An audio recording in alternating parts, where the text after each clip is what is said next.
Shalom, puji Tuhan, selamat pagi. Damai sejahtera Allah yang limpah dalam segala akal tetap memelihara kita di dalam Tuhan. Puji Tuhan, pada pagi hari ini sebelum kita memasuki hari yang baru, saya akan kembali mengajak kita semuanya untuk kembali mendengarkan renungan firman Tuhan. Sebelum kita mendengarkan renungan firman Tuhan, saya mengajak kita semuanya bersatu di dalam doa. Mari kita berdoa. Bapa di dalam surga, Bapa yang sangat baik, berkemurahan, panjang dan sabar, panjang kasih setiamu dalam hidup kami. Kami bersyukur untuk hari yang baru. Kami bersyukur untuk kesempatan yang baru di mana Engkau boleh mengizinkan kami bersama untuk kami boleh ada di dalam hadirat Tuhan mendengarkan renungan firman Tuhan. Kami serahkan pendengaran firman Tuhan pada pagi hari ini ke dalam tangan kuasa Tuhan supaya kami menjadi anak-anak-Mu yang belajar setia dengar-dengaran akan firman Tuhan. Urapi hamba-Mu, urapi kami semuanya, dan kami siap mendengarkan serta merenungkan firman Tuhan. Dalam nama Tuhan Yesus. Haleluya. Amin. Pada pagi hari ini, saya akan mengajak kita semuanya untuk merenungkan satu kebenaran firman Tuhan. Dan renungan firman Tuhan pada pagi hari ini terambil di dalam Roma pasal 8 ayat yang ke-24 bagian A. Saya akan bacakan firman Tuhan untuk kita semuanya. Roma 8 ayat 24 bagian A. Sebab kita diselamatkan dalam pengharapan. Pada pagi hari ini saya memberikan judul renungan firman Tuhan, pengharapan yang pasti. Saudaraku yang terkasih, semua orang pasti memiliki banyak keinginan dan juga harapan di dalam hidupnya. Tak seorang pun mau menjalani hari-hari tanpa ada harapan yang hendak dicapai. Jika tanpa pengharapan, maka orang-orang akan menjalani hidupnya asal-asalan, monoton, dan tanpa semangat. Siapakah di antara kita yang tidak ingin menjadi orang yang sukses, mapan, dan bermasa depan cerah?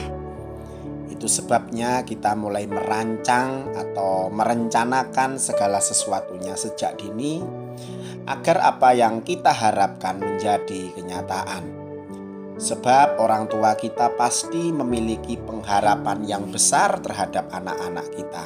Sukses dalam studi dan sukses di dalam karir. Begitu juga bagi si lajang. Ia memiliki harapan-harapan dalam hidupnya. Pekerjaan yang mapan, punya rumah dan mobil, serta memiliki pasangan hidup sesuai yang diinginkan. Yang artinya itu adalah gambaran pengharapan orang selama ia hidup di dunia ini. Padahal kita tahu bahwa kehidupan yang ada ini, yang kita jalani ini hanyalah sementara atau dikatakan tidak kekal. Maka dari itu adalah bijak bagi kita sebagai orang percaya untuk tidak menggantungkan pengharapan kepada hal-hal yang kelihatan. Karena tidak ada satupun hal yang bisa kita harapkan dan andalkan di dunia ini. Sebab bagaimana orang masih mengharapkan apa yang dilihatnya, tetapi jika kita mengharapkan apa yang tidak kita lihat, kita menantikannya dengan tekun. Lalu kepada siapakah kita menaruh pengharapan itu? Hanya satu saja yang bisa menjadi pengharapan kita, yaitu pengharapan di dalam Yesus Kristus. Yohanes 10 ayat 10 bagian B dikatakan, Aku datang supaya mereka mempunyai hidup dan mempunyainya dalam segala kelimpahan. Jadi jikalau kamu tinggal di dalam aku dan firman-Ku tinggal di dalam kamu, mintalah apa yang kamu kehendaki dan kamu akan menerimanya. Yohanes 15 ayat yang ke-7.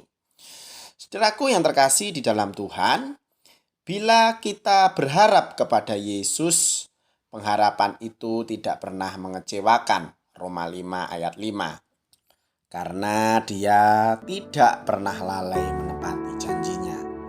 Dan saat kita menaruh pengharapan kita padanya, kita akan beroleh kekuatan dan semakin kokoh meski kita berada di tengah-tengah badai pencobaan. Karena pengharapan itu seperti sauh yang kuat. Oleh sebab itu, saudaraku yang terkasih di dalam Tuhan, jangan pernah sedikit pun kita melepaskan pengharapan kita kepada Tuhan. Karena di sana ada kemuliaan besar yang Tuhan sudah sediakan bagi hidup kita. Mari pada pagi hari ini tetap terus berpengharapan kepada Tuhan. Jangan berharap kepada manusia. Karena ketika kita berharap kepada Tuhan, Tuhan tidak akan pernah melupakan janjinya. Ia akan menepati janjinya sesuai dengan apa yang Ia ingin kehendaki untuk dikerjakan. Kiranya pada pagi hari ini renungan firman Tuhan menjadi berkat dalam hidup kita. Mari kita bersatu di dalam doa untuk menutup renungan pada pagi hari ini. Sekali lagi kami mengucap syukur kepadamu ya Tuhan.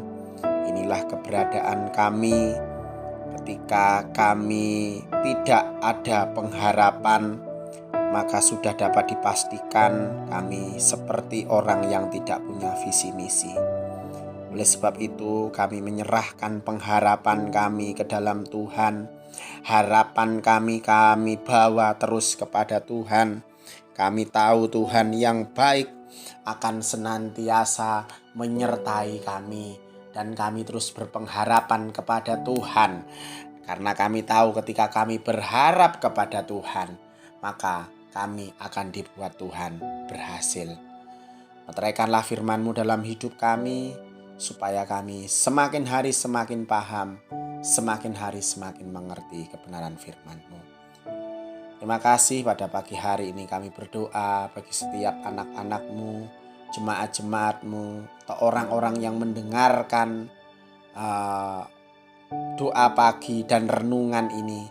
Kami percaya semuanya sudah diberkati. Yang sakit disembuhkan, yang lemah dikuatkan, yang susah dihiburkan, yang berduka cita digantikan dengan sukacita. Bagi yang akan beraktivitas, bagi yang akan bekerja, mulai hari ini Tuhan menyediakan kekuatan, semangat, dorongan untuk terus berjuang sampai pengharapan itu menjadi milik yang pasti. Makasih Tuhan, meteraikanlah firman-Mu pada pagi hari ini dalam hati kami, dan buat kami untuk bisa memahami apa yang Engkau kehendaki. Kami siap menyambut hari yang baru. Di dalam nama Tuhan Yesus Kristus, haleluya, amin. Puji Tuhan, selamat pagi. Kita akan jumpa besok kembali di jam yang sama. Tuhan Yesus memberkati. Amin.